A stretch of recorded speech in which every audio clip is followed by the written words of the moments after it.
Nah, untuk selanjutnya kita akan mulai masuk kepada penentuan perubahan entalpi. Nah, di sini nanti udah mulai ada hitung-hitungannya gitu ya. Nanti akan ada beberapa rumus dasar yang harus kita pahami. Oh ya, penentuan perubahan entalpi ini nanti kita akan bagi menjadi dua, yaitu secara langsung dan juga secara tidak langsung. Untuk secara langsung, nanti kita menggunakan metode kalorimetri, yaitu menggunakan kalorimeter sederhana dan juga kalorimeter BOM. Kalau kalorimetri itu adalah metodenya, kalau kalorimeter itu adalah alatnya.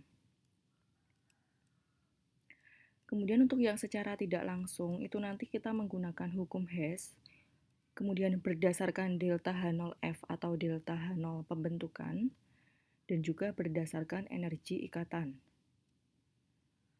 Secara langsung atau menggunakan alat kalorimeter ini berarti nanti kita menggunakan data eksperimen.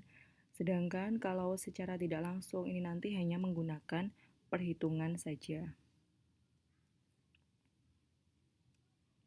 Secara kalorimetri ini tadi disampaikan bahwa ada dua macam kalorimeter, yaitu kalorimeter sederhana dan juga kalorimeter BOM. Apa perbedaan kedua ini?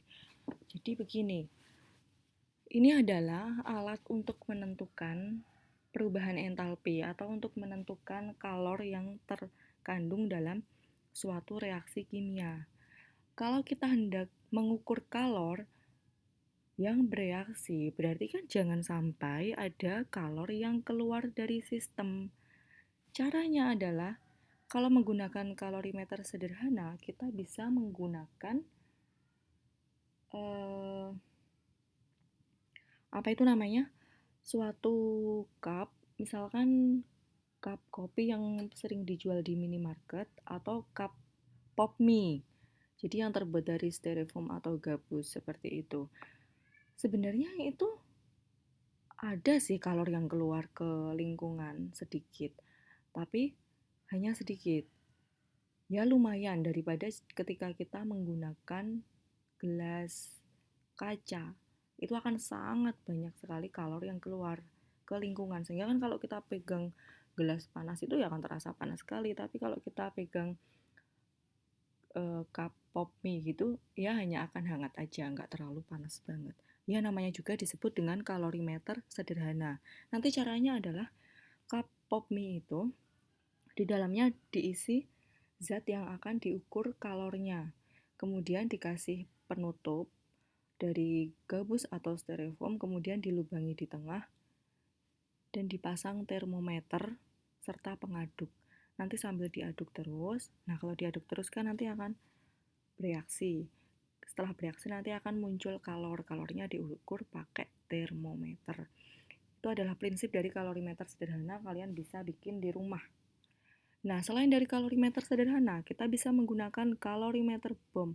Apa itu kalorimeter BOM? Ya sama, alat untuk mengukur kalor suatu reaksi kimia, tetapi ini lebih teliti daripada kalorimeter sederhana.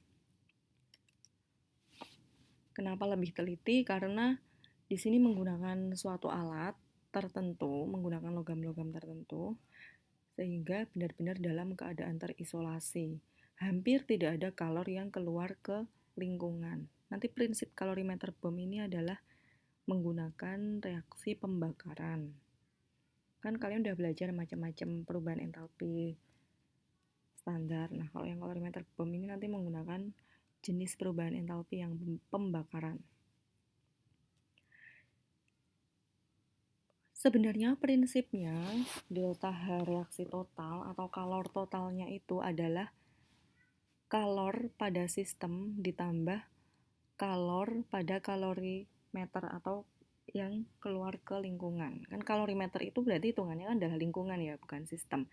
Jadi delta H reaksi total itu adalah Q sistem ditambah Q lingkungan. Pada kalorimeter ini yang menjadi lingkungannya adalah kalorimeter. Tetapi pada kalorimeter BOM ini hampir tidak ada kalor yang keluar ke lingkungan atau ke kalorimeter. Jadi benar-benar kalorinya itu terisolasi hanya ada dalam sistem, sehingga bisa dikatakan Ki kalorimeternya itu adalah 0 atau tidak ada Ki yang keluar ke lingkungan, yang ada hanya Ki sistem atau Ki larutan saja. Maka dari itu delta H reaksi totalnya ya hanya sebagai Ki larutan.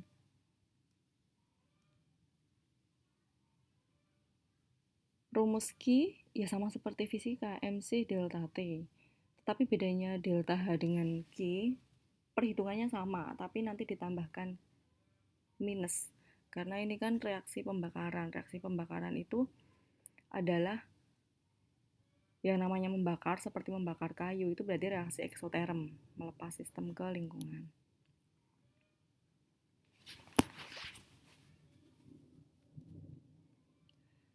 Contohnya adalah ini, contoh perhitungannya ya, tapi nanti kalian bisa kembangkan sendiri, bisa cari di buku paket atau di buku acuan yang lain, buku kimia. Contohnya seperti ini. Diketahui pembakaran 32 gram metana dengan MR16 dalam kalorimeter menyebabkan suhu kalorimeter naik dari 25,5 derajat Celcius menjadi 90,5 derajat Celcius.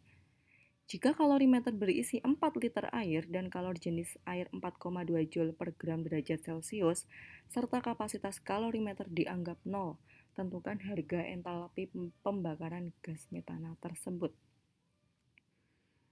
Berarti kita disuruh mencari harga entalpi pembakaran. Entalpi pembakaran itu delta Hc atau combustion. Untuk mencari delta H tadi kan sama dengan kalor. Ini.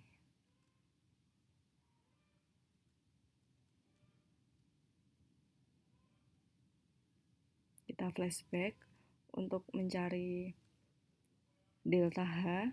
Itu rumusnya adalah menggunakan rumus kalor, tapi nanti tinggal diminuskan saja. Nah ini, delta H sama dengan min Q.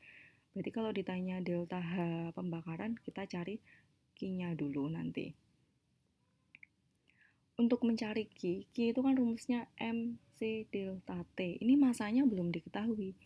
Ini adalah hanya 32 gram metana itu adalah massa metananya, bukan massa larutan. Yang kita cari adalah massa larutan. Nah, cara untuk mencari massa larutan menggunakan rumus fisika juga ya. Dengan cara massa jenis dikalikan volume. Massa jenis air itu kan 1 gram. Kemudian volumenya itu adalah 4000 ml ya itu maksudnya. Sehingga massanya adalah 4000 gram. Setelah mencari masanya, kita udah bisa nih masukkan ke rumus Q sama dengan MC delta T. Masanya 4000 gram, kemudian kalori jenis airnya 4,2 udah diketahui. Delta T-nya atau perubahan suhunya adalah 90,5 dikurangi 25,5 yaitu 65. Sehingga diketahui Q-nya adalah 1.092.000 Joule atau 1092 kilojoule. Ini udah kita dapatkan Q-nya. Berarti untuk mencari delta H-nya, kita cari dulu mol-nya. Ingat bahwa perubahan entalpi itu adalah untuk 1 mol. Nah, dalam larutan ini ada berapa mol? Rumus mol adalah gram per mr. Saya udah sering katakan dulu. Mol itu adalah jantungnya kimia. Apapun soalnya, pasti disuruh mencari mol. Diingat-ingat rumus mol adalah gram per mr. Gramnya metana 32 udah diketahui. MR-nya 16 sudah diketahui, berarti ada 2 mol. Dalam reaksi ini ada 2 mol, padahal seharusnya hanya untuk 1 mol. Berarti delta H-nya tadi kan minus Q, minus 1092 kJ. Ini adalah untuk 2 mol. Untuk menjadikan 1 mol ya harus dibagi 2. Delta H untuk 1 mol adalah minus 546 kJ. Seperti ini cara menghitung kalor atau delta H menggunakan metode kalorimetri.